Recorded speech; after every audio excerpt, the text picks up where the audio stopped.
I've been working on drug repositioning originally it was a side project, something that we wanted to test, and the results were so good that it has become my main interest. So originally we've worked a little bit on breast cancer because the data, epidemiologic data was pointing towards that direction, that there was something interesting, and you always need to get some kind of publication before you can get funding for your project. But the main project was on neuroblastoma, which is a really difficult to treat form of childhood cancer, and we got some very exciting results using beta-blockers in combination with certain types of chemotherapy drugs in neuroblastoma. Yes, that's right, beta-blockers. So they are drugs that are normally used for the treatment of hypertension, and they're quite well known because golfers used to take them in the 80s to study their putt because it makes you very quiet. And so there's some data that showed that it was very effective in hemangiomas, which are very benign vascular tumors that are very common in infants. So 1 out of 3 children have that. We usually call them birthmarks, but they're actual hemangiomas. And usually they regress by themselves, but in some cases they don't. And they found that when patients were treated with beta blockers, those vascular tumors were just disappearing, vanishing very quickly.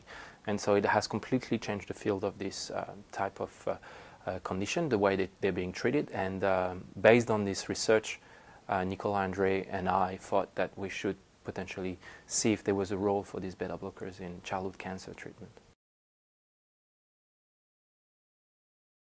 Yes, exactly. We started this work in about 2010. We have now published our preclinical study, and we last year, and we're hoping to move to a clinical trial fairly soon. The evidence in patients is very limited because the trial hasn't started. One of the limitations of this kind of work is because we work on drugs that are off patent, it is very difficult to fund this kind of clinical trial because there's no interest from the pharmaceutical industry to invest in these trials. So the only evidence we have so far is in some instances, some neuroblastoma patients, they have really high level of adrenaline and noradrenaline. Because of their tumor, which is affecting the peripheral nervous system. And because of that, sometimes clinicians have used beta blockers in these patients to control for hypertension during surgery. So from that, we know that beta blockers are safe to be used in neuroblastoma patients. Now what we need to know is if we can translate what we found in the lab in our in vitro and in vivo model into actual patients. Next generation drug repositioning is some terms that I came up with just 2 days ago because I was looking for a title for this part of my talk. The idea is, again, drug repositioning is something that a lot of people are interested because it can cut the cost quite significantly, but which drug do you decide to use in the first place? That's a tricky question. So with the beta blockers, in a way, we got lucky. We had a hunch, I'd say, that we thought that maybe it would work, and we got lucky it worked. But how can you go about and really screen for a lot of drugs in an unbiased manner? So one way to go about that is to use high throughput technology, high throughput screening technology. So I use now some robotic platforms which can handle liquids and plates and cells and everything at the same time. And so in a matter, to give you an idea, the screen that I've done where I've screened about 3,500 different drugs. This took me about a month to do. If I had to do it manually with an army of PhD students, it would probably have taken us 5 years. So with this technology, we can really go much faster, screen a lot of drugs, and then make discoveries very quickly and move them rapidly to the clinic because the drugs that I'm screening are already approved. And then we already know their safety profiles, their pharmacokinetics profile, and so it makes it much easier to translate into the clinic. That's something, it's a little bit of home cooking, I would say. So there's thousands of papers out there describing every single drug that I'm using, and over the time I found, this particular drug is affecting this gene. And there's a few databases that you can use where you can find information for every single of these compounds of all the genes that have ever been described as being affected by this particular drug. So which is what I did, and I went through all the compounds that I found that were increasing the efficacy of chemotherapy, and found in an, again, unbiased way which are the potential genes that were involved in resistance. And now the work is to try to narrow down to the key genes. And again, we can use some robotics and to do some screening of what we call sRNA, which are a small molecule that will knock down the expression of those genes, and to validate those targets. And so the idea is you show that a compound is increasing efficacy to chemotherapy. You have a list of potential genes that you think might be playing a role in this new effect, and you knock them down one by one, and the ones that are actually sensitizing the cancer cells to chemotherapy is your new target.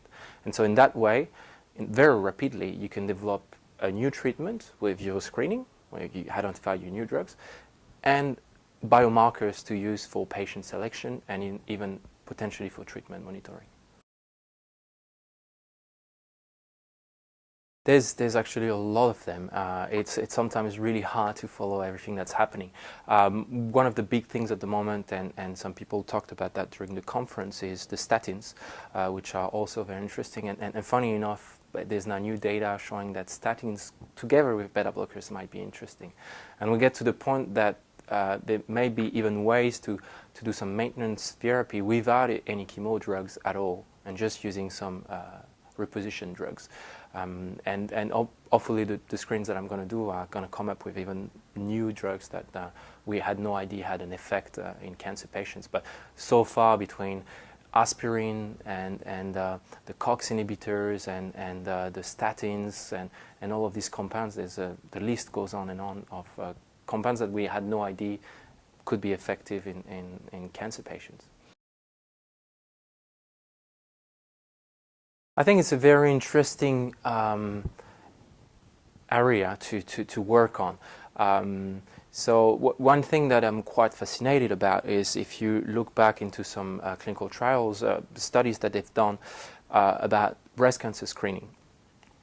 In most countries, it's advised for women to get screened from the age of 50 or 55 years old. At some point, they wanted to decrease that age of screening, and in the UK, they went all the way to 35 years of age. And when they did that, they realized that the impact of the screening was actually negative. Because what happens is that when you do this kind of systematic screening, you're going to identify some very small tumors that would maybe have remained dormant or would have been controlled by the immune system. But the patient gets diagnosed with a small breast cancer, starts stressing a lot, which is normal because it has a massive impact on their life. And that stress can actually drive and promote the tumor growth. And that's where the beta blockers have a role, because they block this effect of stress on tumor growth. And in that sense, in terms of breast cancer and even prostate cancer, that could be very interesting in terms of preventing the development of cancer. That's something that I'm not personally working on because I don't work in this area, but I believe there will be very soon, and probably people are already working on this because all the data points in that direction. People who are treated for hypertension with beta blockers, when they do eventually develop a breast cancer, they do much better than the others. So clearly there is some preventive effect of the beta blockers beyond what we've demonstrated, which is when you combine them on purpose together, you also get some benefit. With chemotherapy, you also get some benefit.